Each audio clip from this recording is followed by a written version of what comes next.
ഓരോ തവണ മൂകാംബികയിലെത്തുമ്പോഴും എൻ്റെ ആദ്യത്തെ മൂകാംബിക യാത്രയെ പറ്റി ഞാൻ ആലോചിക്കൂ കേട്ടോ. കാരണം സത്യമാണ്, മൂകാംബികാദേവി വിളിച്ചാൽ മാത്രമേ അവിടെ എത്താൻ പറ്റുകയുള്ളൂ. ആദ്യ ദർശനത്തിന് ശേഷം ഭഗവതി കൊല്ലത്തിൽ 2-3 പ്രാവശ്യമൊക്കെ എന്നെ വിളിക്കാറുണ്ട് കേട്ടോ. അതെൻ്റെ അനുഗ്രഹമായി ഞാൻ കരുതുന്നു. എൻ്റെ ആദ്യ യാത്ര എന്ന് വെച്ചാൽ ഏകദേശം ഒരു 8-9 വർഷം മുമ്പാണ് മൂകാംബികയിലേക്ക്. ഒരുപാട് മോഹിച്ചിരുന്നു ഒരു മൂകാംബിക യാത്ര. ആ സമയത്ത് ഞാൻ ഗൗരീശങ്കർ ഹോസ്പിറ്റലിൽ ഫ്രണ്ട് ഓഫീസിൽ വർക്ക് ചെയ്യുകയാണ്. ഗോപിയേട്ടന് അവിടെ തന്നെ ഹോസ്പിറ്റലിൽ തന്നെ ഒരു ക്യാൻറ്റീൻ നടത്തുകയായിരുന്നു.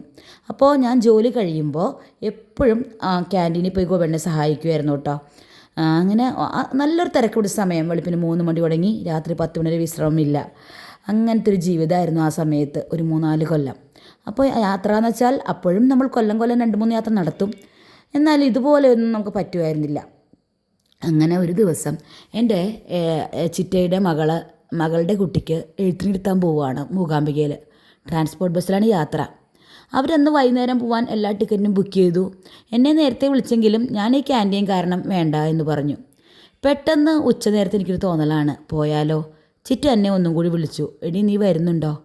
ഞാൻ പെട്ടെന്ന് ഓടി ഗോപിയോട് ചോദിച്ചു, ഞാൻ മൂകാംബികയ്ക്ക് പോട്ടെ. എന്തോ ആൾ വേഗം സമ്മതിച്ചു. അങ്ങനെ ബാഗും പാക്ക് ചെയ്ത് വൈകുന്നേരത്തെ ബസ്സിൽ 4 മണിക്ക് പുറപ്പെടേണ്ട ബസ്സിൽ 3 മണിക്ക് വീട്ടിൽ നിന്ന് ഓടിക്കേറി ടിക്കറ്റും കിട്ടി അവരുടെ കൂടെ മൂകാംബിക ദേവിയെ ദർശിച്ചത് ഞാൻ ഒരിക്കലും മറക്കില്ല കേട്ടോ. പിറ്റേ ദിവസം കാലത്ത് മൂകാംബികയിലെത്തി ദേവിയെ തൊഴുതു. അപ്പോഴും കുടജാദ്രി ഇപ്പോൾ ഒന്നും നടന്നില്ല. കുട്ടിയെ എഴുത്തിന് വെച്ചു. വൈകുന്നേരം അവിടെ ഒന്ന് നടന്നു. വൈകുന്നേരത്തെ ബസ്സിൽ തിരിച്ചിങ്ങോട്ട് പോരുകയും ചെയ്തു. എങ്കിലും ഞാൻ എൻ്റെ ആദ്യത്തെ മൂകാംബിക യാത്ര എപ്പോഴും ഒരു സ്വപ്നം പോലെ ഓർക്കും. അതാണ് പറയുന്നത്, ദേവി വിളിച്ചാൽ മാത്രമേ നമുക്ക് മൂകാംബികയിൽ എത്താൻ സാധിക്കുകയുള്ളൂ എന്ന്. അങ്ങനെ ഒരു 2 ആഴ്ച മുമ്പ് ഈ ജനുവരിയിൽ ഒരു മൂകാംബിക യാത്ര ഞങ്ങൾ നടത്തിയിരുന്നു. കഴിഞ്ഞ മാസം ഒരു 1-1.5 മാസമായി അമ്മയുടെ അടുത്ത് എത്തുന്നൊരു തോന്നൽ. അങ്ങനെ ട്രിപ്പ് ഇട്ടു. 10-12 പേര്. യാത്ര പുറപ്പെട്ട ശേഷം ഒരുപാട് പേരുടെ ഫോൺ വിളി, എന്നാണ് മൂകാംബികയിലേക്ക് വരുന്നത്. എനിക്ക് തന്നെ അത്ഭുതമായി. ഇത്ര ദിവസവും ഞാൻ വിളിച്ചു ചോദിച്ചിട്ട് ആരും റെസ്പോണ്ട് ചെയ്തില്ല. ഉള്ള 12 പേരെയും കൊണ്ട് 12 പേരുടെ ട്രാവൽ റൂം എടുത്താണ് ഞാൻ പോകുന്നത്. ഇപ്പോൾ എത്തിയ ശേഷവും മൂകാംബികയിലേക്കുള്ള ആളുകളുടെ വിളിയാണ്. അതെ, അമ്മ വിളിക്കണം, എന്നാൽ മാത്രമേ അവിടെ എത്താൻ പറ്റുള്ളൂ. പിന്നെ കുടജാദ്രിയിലേക്ക്.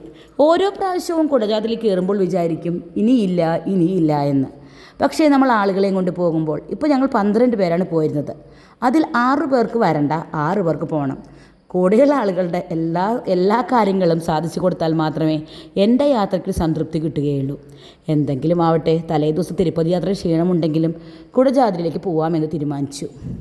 അവിടെ എത്തിയപ്പോഴാണ് ആ തീരുമാനം ഒട്ടും തെറ്റിയില്ല. കയറി ഇറങ്ങാൻ ഒരു ബുദ്ധിമുട്ടുണ്ടായില്ല കേട്ടോ. സാധാരണ പോലത്തെ യാതൊരു പ്രശ്നങ്ങളും ഉണ്ടായില്ല. അതിനുശേഷം വൈകുന്നേരം തിരിച്ചു വന്നു. വൈകുന്നേരത്തെ ക്ഷേത്രദർശനത്തിന് പോണ പോക്കാണ്. ബാക്കിയുള്ളവർ ക്ഷേത്രത്തിൽ ഒരുപാട് നേരം യാതൊരു തിരക്കുമില്ലാണ്ട് തൊഴുതു എന്ന് പറഞ്ഞു. 2 നേരം പ്രസാദൂട്ടും കഴിച്ചു കേട്ടോ. വന്നവർക്ക് നിർബന്ധം പ്രസാദൂട്ട് തന്നെ വേണം. കഴിഞ്ഞ പ്രാവശ്യം കിട്ടിയപ്പോൾ എനിക്ക് അരി ഒട്ടും വെന്തിട്ട് പോകാത്ത കാരണം ഞാൻ പറഞ്ഞു കേട്ടോ ബുദ്ധിമുട്ടാണെന്ന്. പക്ഷേ എൻ്റെ പ്രാർത്ഥന കേട്ടിട്ടാണോ എന്തോ ഇപ്രാവശ്യം നല്ല വിഭവസമൃദ്ധമായ ഭക്ഷണമാണ് ഭഗവതി ഒരുക്കി തന്നിരുന്നത്. പിന്നീട് പിറ്റേ ദിവസം മുരുടേശ്വരനെ കണ്ടു, ഉടുപ്പി കൃഷ്ണനെ കണ്ടു. അങ്ങനെ സുഖകരമായൊരു യാത്ര. വീട്ടിൽ വന്നാലും ഒരുപാട് ചിന്തിക്കും, ഓർമ്മിക്കും. ആ അമ്മയുടെ നടയിൽ നിന്നതും അമ്മയുടെ പ്രദക്ഷിണ വഴികളും എല്ലാം മനസ്സിൽ നിന്ന് പോവുകയില്ല കേട്ടോ. വന്നാൽ ഉടനെ പിറ്റേ ദിവസം തുടങ്ങും, ഇനി എന്നാ അമ്മ വിളിക്കുക. കൊടുങ്ങല്ലൂരമ്മയുടെ മകളായത് കൊണ്ടായിരിക്കാം എപ്പോഴും ദേവീക്ഷേത്രങ്ങളോട് പ്രത്യേകതയാണ്. അപ്പോൾ ഇനി അടുത്ത യാത്രയുടെ വിശേഷങ്ങളുമായി വരാം. തിരുപ്പതി യാത്രയും മൂകാംബിക യാത്രയും അടുപ്പിച്ചായതുകൊണ്ട് കുറച്ച് ക്ഷീണമുണ്ട്, ശബ്ദത്തിലും പതർച്ച കാണാം. എങ്കിലും അതെല്ലാം വീണ്ടെടുത്ത് ഇനി 20-ാം തീയതി ഞങ്ങൾക്ക് ഒരു 4 അമ്പല ദർശനം. അതിനുശേഷം വലിയൊരു യാത്രയുണ്ട് കേട്ടോ, എൻ്റെ സ്വപ്നയാത്ര. അതിനെപ്പറ്റി ഞാൻ വഴിയെ പറയാം. എപ്പോഴും മനസ്സ് വണ്ടിയിലാണ്.